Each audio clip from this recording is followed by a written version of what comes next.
half in the bag. Bizarre. And chilling, too.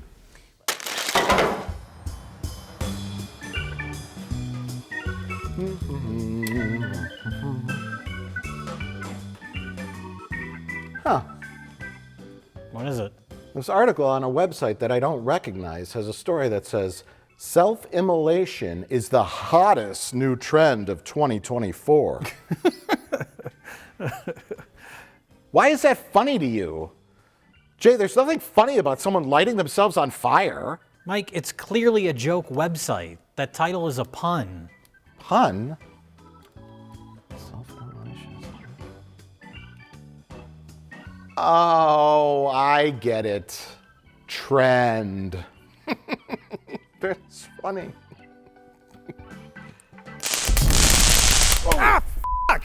Damn it, Jay. That was our last self-sealing stem bolt. I'm sorry. Do you know how hard those are to find? They don't make them anymore, and they're really expensive. It's the only piece of equipment in the world that can repair a VCR head drum. What's a VCR head drum? Oh, boy. Well, that was our last one. We can't fix any more VCRs until we get a new self-sealing stem bolt. Well, this sounds like the start of a long narrative arc. Oh, fuck that. Do you want to just talk about Late Night with the Devil? Oh, absolutely. I just saw it last night. I haven't watched it yet, but it's streaming, so I don't even have to leave my chair. Does it stream right to your Elon Musk brain chip? I got one of those, yeah, I got one of those streaming chips. It's only $3.99 a month. $399 a month. Thanks, Elon! Well, Night Owls, we've got a heck of a show in store for you tonight, and I'm very excited for you to see it all unfold before your very eyes. I really hope you love it. Oh, God, why did you do that? Burned a cork. All right, action. Mike just burned a cork for no reason. There's a wine cork here. He just set it on fire for no reason. It smells like a burnt cork. And now it's in my lungs forever. I'm going to die. So, let's talk about Late Night with the Devil. People want us to talk about new movies, so we're going to talk about Late Night with the Devil, which came out 3 months ago. They want us to talk about Alex Garland's Civil War. Everybody turned on Alex Garland. Everyone used to like him, and now everybody hates him. I don't know what happened. He made that sci-fi movie with Natalie Portman, right? Like yeah, he did Annihilation. Everybody liked that. What Ex else did he? Machina. Oh, Everybody he loves did that Ex movie. Machina. Yeah. He did Men, which wasn't very well liked. I liked it quite a bit. Why is everyone turned on Alex Garland? I don't know. Maybe it's because of his AI artwork that the studio's creating for Civil War movie posters online. Oh yeah, isn't that great? I saw that.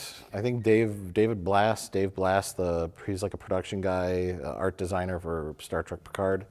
He posted that, and he's like, bah, AI, and I was like, bah, AI.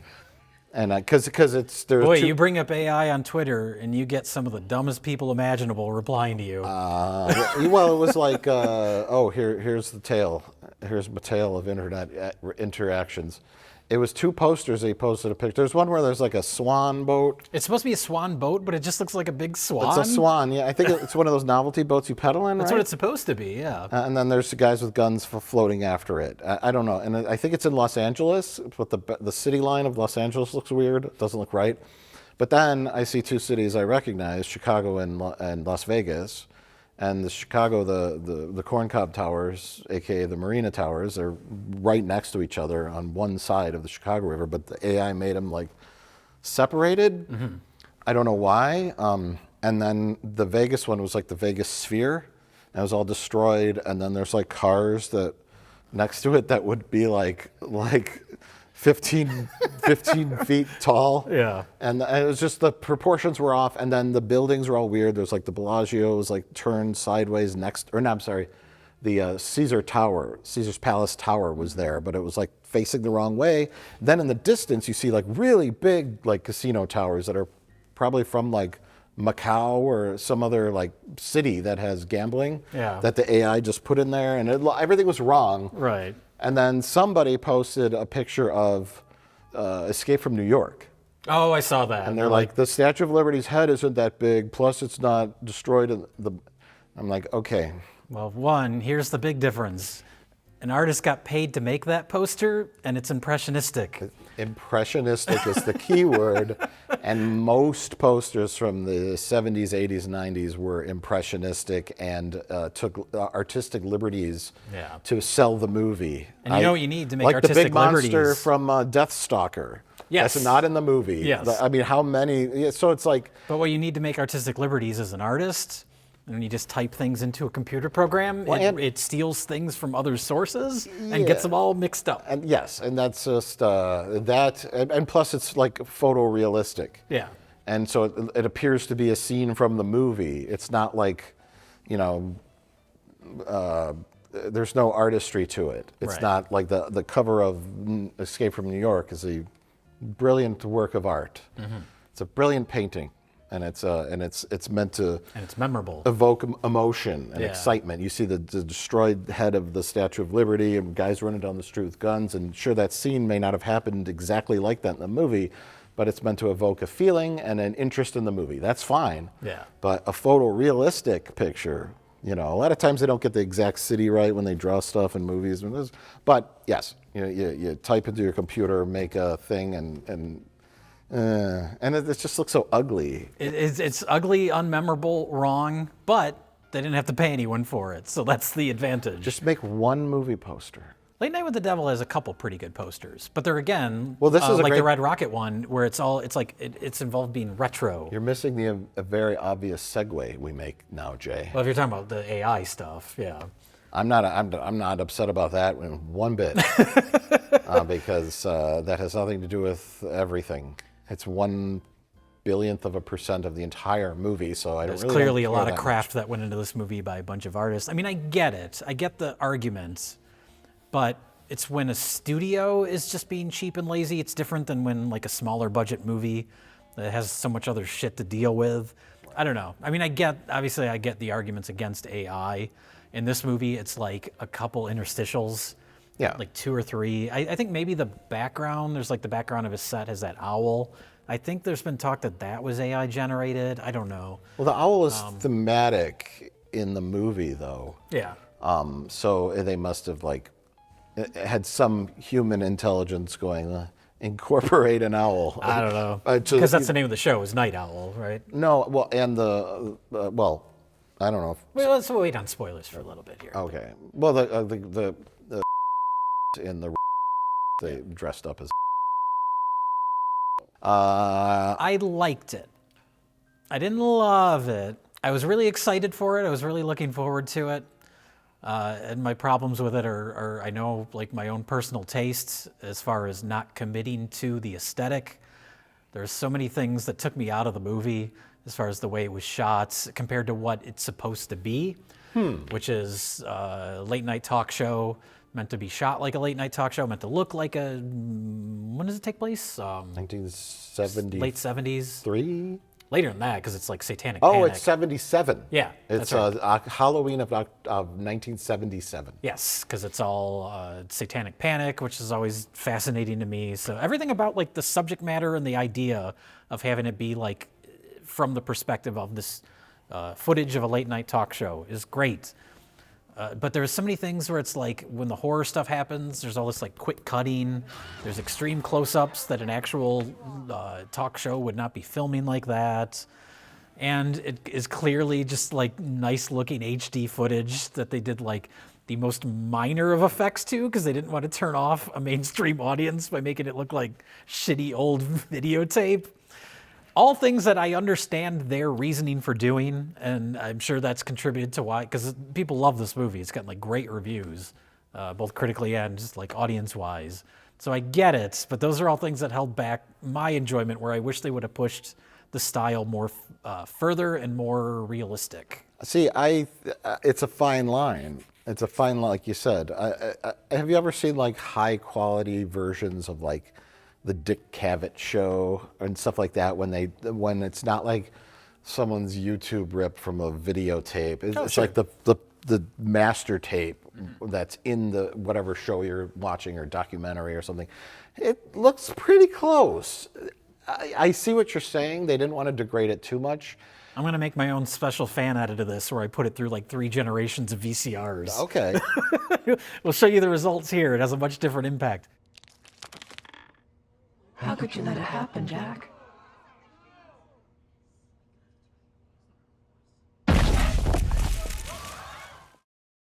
There's one major shot at the end where they were doing a cinematic camera movement with one of the studio cameras. Yeah. That took me out because that should have been a camera. It was a pivotal moment in the movie at the very end, and that should have been a camera that was like kind of slightly askew and pointed halfway up at the ceiling, you know, Blair Witch style.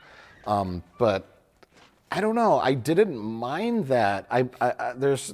My problems lie with it more towards the end.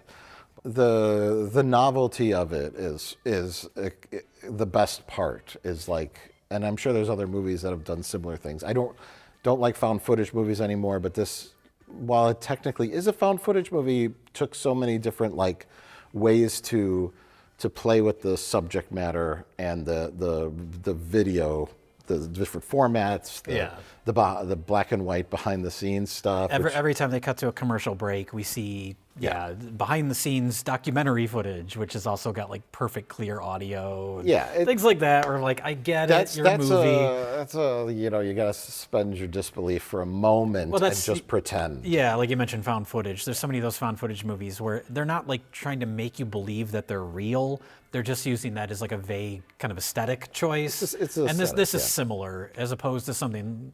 You said there are other things like this. There are. Ghost Watch is the most famous and comparable example to this. The famous, notorious BBC special that aired in the early 90s. Bizarre.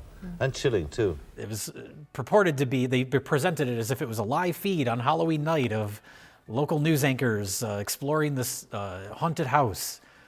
And the situation is actually inspired by the same haunting, real-life haunting that The Conjuring 2 was inspired by. British house, 2-story house. It's called the Enfield haunting. It was based on that. But notorious because it caused so much outrage because people didn't know it was a joke. So because they have like the real news anchors. There's this proper old British man who hosts it. He was like a famous British anchor. And it's all just shot like a normal news broadcast would be. So what you're saying is they learned nothing from Orson Welles. Exactly. People were killing themselves. Well, I think there's a common misconception. People talk about it now as if like it aired completely as if it was meant to be real. But I believe there actually was like a disclaimer at the very beginning saying like, this is fictional, this is just for fun. But if you miss the first 30 seconds of the broadcast, you don't see that. It's the same thing with War of the Worlds. Yeah, exactly. People tuned in halfway through and they're like, you know, bumpkins on the farm. And but yeah, Ghost Watch is great. It's really effective, but that's one where they're, like I say, kind of committing to the style of it. Susie. And this movie takes liberties. It's more theatrical. A good comparison is there's the skeptic character in Late Night with the Devil, who's very movie character. That actor took me out a little. Yeah, and there's a comparable character in Ghost Watch, the skeptic, but they got him like broadcast in like a live feed. And he's just like this boring guy. Well, I think it's pretty obvious. There's nothing on the tape that couldn't be faked. The bedroom footage is totally inconclusive. It could all be done with wires for all we know. He craves an audience. After all, his name is the source of the magician's favorite incantation. It's a polar opposite, but this movie, they're like, wow, we want to make a memorable side character, and we have to have him constantly interrupting to be skeptical. Do you get that he's a skeptic? Like, they pushed him too far. He was a little theatrical. Yeah. And although sometimes people back in the 70s kind of acted like that on TV. If you ever watch some of those old 70s interviews or game shows, so there's a little, they ham it up because they feel like they're on TV. It's the modern sensibility is not there. Come on. I'm right here. The concept was clever and pretty well executed and interesting because they took you down a bunch of different avenues, mainly the skeptic guy. They brought out there's some little cute nods, the Berwyn, Illinois reference. Especially my dear mom and dad back in Berwyn, Illinois, who I know are sitting in front of their TV set, big smiles on their faces, watching The Tonight Show with Johnny Carson. Of course, that's a Svengoolie, Rich Kaz reference.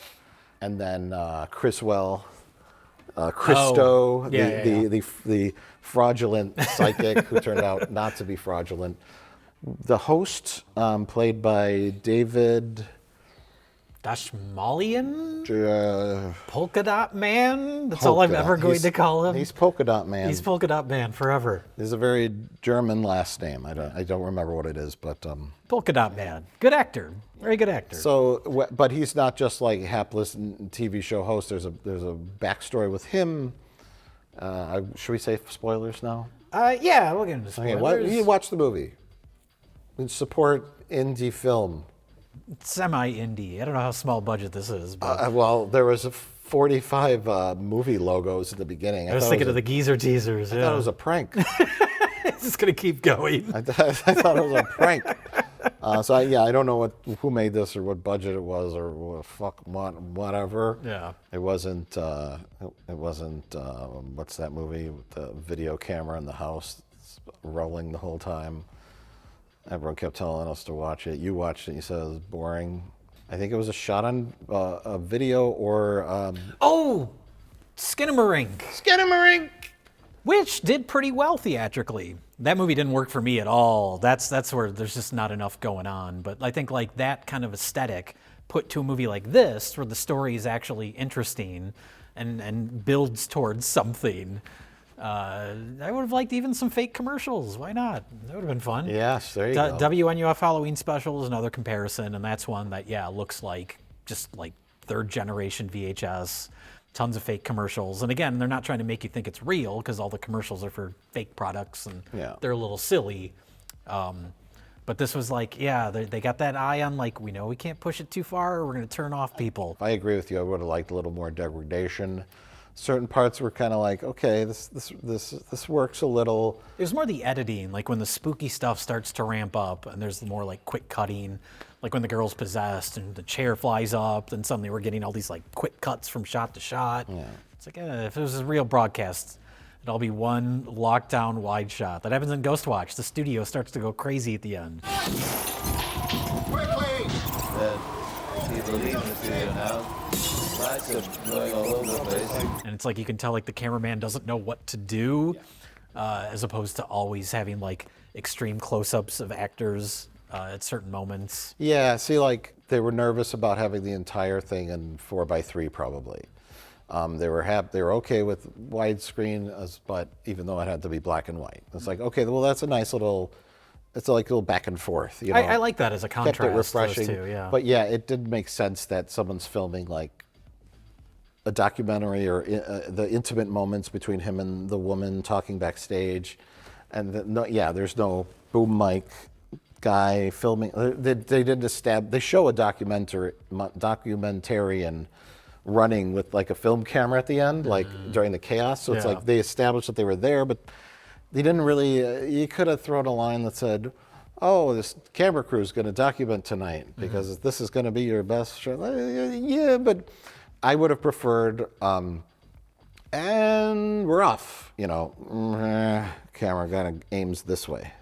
You just hear them talking. And you just kind of you see them in the distance, and they have this whole conversation in the distance. And you can still hear them because they're mic'd up for the show. Yeah. You maybe just have them kind of like distorted, and then they like raise the volume in post, and then, you know, like when they secretly recorded Paul McCartney and John Lennon, they put the microphone in the plant when they went out to lunch. Remember? You've always been fast. I've been since second ago. But not always. Not always. Yeah, and it's like, Paul, I think everything's going terribly. I don't know, John. I think we should kick George out of the band. Tell that fucker never to come back. And it's like garbling. You can't barely hear it. It's like, so like a little touches like that if you really want to go all in on the this is an actual like found footage thing. Yeah. Have it We have the subtitled. master tapes from We have the the master recording. tapes, yes. When they were off live, we have 3 or 4 studio cameras that were just on and rolling and recording, but they're all in these weird like positions where they're just like kind of sitting there waiting for the commercial break to be over, and they happen to be capturing conversations that are like the audio's boosted, subtitled. Yeah. And might even make it a little more creepier. Like, Oh, sure. why are you doing this? You know, you're telling the story, and so if it was just like spooky things are happening, the host is oblivious, blah, blah, blah, that would have worked. But there is actually a sort of storyline, Yeah. which, you know, Which is set up for a movie that can't have like traditional exposition scenes. I think it's set up well in the beginning where they do the little mini documentary about his history and his wife and his rise to late night start. Did you notice who that narrator was, by the way? By Jack's side through everything is his wife, the beloved stage actress, Madeline Piper. I wanted to talk about that. Can I explain why I had a laugh out loud moment? At the end, some character says, "You know what to do." Oh. And it's during a tense, dangerous moment. And then I discover the narrator is Michael Ironside, who famously said, "Rico, you know what to do." Rico! You know what to do! One of my favorite movie quotes and moments. And then Rico shoots him right in the heart. Yeah. Good old Michael Ironside. Man till the end.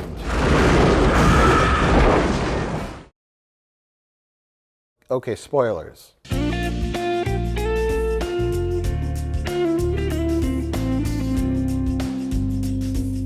You're gonna watch this movie or not, I don't care.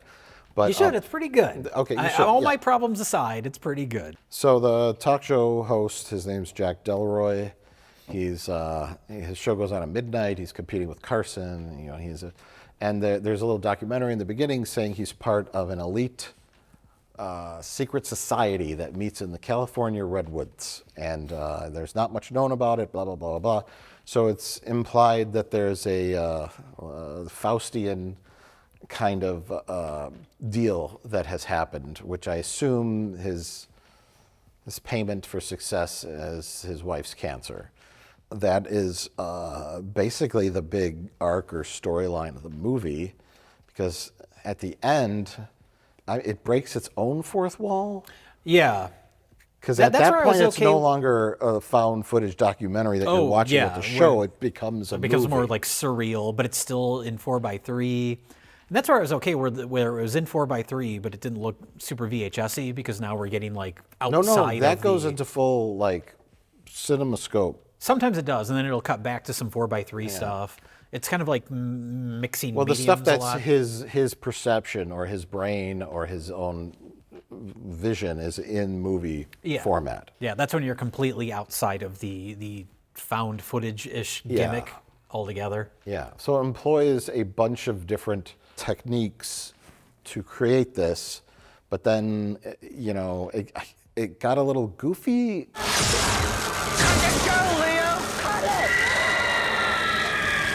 The girl who's possessed at the end, it went well beyond a natural possession. Her head splits in half. There's like energy. She's like sucking electricity out of the power grid in the studio, and everyone's. Yeah, it went, I think, a little too far to be scary. And also with the quality of the footage, it not looking like crappy VHS, it makes the digital effects stand out more. That part, there's the part early on where the Criswell guy vomits up bile, and it's very like cheap CG looking. Even though you know it's not real, the closer they get to real, the better it resonates. Because, you know, I was like, okay, no lasers, no glowing head, just creepy, kind of slightly demonic makeup. Maybe she floats off the ground a foot. Everyone kind of dies, falls down, dies around her. Something, you know, the static in the camera, and of course, you don't do dramatic cinematic camera movements that are supposedly coming from manned cameras, which have been abandoned. Right. You have them. Big 1970s cameras on top of that. Yes, you have them one fall over, and you have a sideways shot. You have a shot that's like halfway aimed up at the ceiling, and just keep cutting around a bunch of random shots. Maybe one could be like digitally zoomed in. You can play around with that a little, but like you said, if you're trying to sell this to a larger audience other than like a really small demographic of like VHS weirdos. At least it actually had an interesting story as opposed to some of these found footage movies that are 90 minutes of characters wandering around and then something spooky happens in the last 10 seconds. Like this had an escalation. I liked Polka Dot Man. I was a little early on, I was like, I don't know if I buy him as like a charismatic late night talk show host. Right. But that actually plays into the story where he has, his wife died and there's a little more going on with him where he has this kind of darker side to him. Right. It's like, okay, well that works. Yeah. And it's a good performance. He's good in the movie. Right. Yeah, I agree. All these little things where it's like, I like the movie, but there's so many like particular choices they made that kind of took me out of it. You just want to get in there with your Phillips head screwdriver. Yeah. Turn this, turn that. Run it through a VCR. Stop cutting so much during the scary stuff. I was fine. You said you didn't like the ending. Is it because it pulled out of the reality of the glowing head and the lasers? Yeah, I thought it got a little too... Well, not just that, but like when he starts going into his own past and that kind of stuff. Oh, no. That liked stuff that was stuff. fine. Okay. I'm specifically focused on the ending of the main show. narrative. Yeah, the show with like how it ends with the chaos, and you know it's coming, but if it would have been toned down and shot differently. But him going into, I thought he was like in hell, and then you're kind of like, oh, okay, something fishy is going on with him in the secret society and the Faustian deal with the devil that he has, and it's just like, okay. But then to confirm that and like some of the creepy stuff with his wife turned into like 2001: A Space Odyssey at the end, right? It's like Sure. Transcended space and time, and he's no longer in his body, and like, what's going on? I liked all that as far as like at that point in the story pulling out of the gimmick of the movie. Oh yeah. They broke their fourth wall, but they could because they set up their own universe, and it's like, okay, go ahead. Yeah. Go ahead. The only thing it didn't do was like scare me or creep me out. Which is a problem with a horror movie, I suppose, But that's the suspension of disbelief, the achievement of being sucked into a movie and believing what you're watching is real. That's the true gift of a filmmaker, and they achieved that in the movie Imaginary. The spooky teddy bear Spooky movie? Teddy Bear movie. Oh, okay. And that's what makes a movie like Late Night with the Devil stand out even more right now, is that it's like, okay, it's got a style, it's got a memorable lead actor, it's got a memorable concept. Right. So unique as far as like modern movies go. Yeah. There's comparisons to stuff like Ghost Watch, but it'll entertain most of the masses. For connoisseurs of this kind of film, that look, your head's going through the post-production where they're like, tweak it just a little bit more blurry. yeah, and you want to see that when the camera moves. You want to see those like light streaks that old cameras would leave. Yeah, that like haloing effect from lights, burn on the videotape. Yeah. You want to see that stuff, but you don't want too much. They don't want too much of it. You do. You want it to look junkier, and then the logic of who's filming this, why are they filming this? That starts to creep into your head because that's kind of the way you think. That's the way I think. Yeah. A lot of people don't think that way. They're kind of won over by the aesthetic. The sets were great, the costumes. It was all very good, but it had this kind of a little over the top, silly element to it. I think with like the skeptic character, they're not playing it completely straight. Yeah, entertaining movie, points for attempting it. But then again, subtraction of points for taking the paranormal, haunting, possession elements too far. Going in the Conjuring world a bit with the over the topness. Scale down the possession, scale up the low quality of the video, right? Yeah. We just we gotta Tweak those dials. It's a scale. Like we gotta. So yes, I'm always in favor of more subtlety in my horror movies. subtlety so. and horror. Yeah. Yeah. That would like the glowing head and my head split open and that's for the masses. Yeah. I would have been happy with just a creepy looking girl who just goes.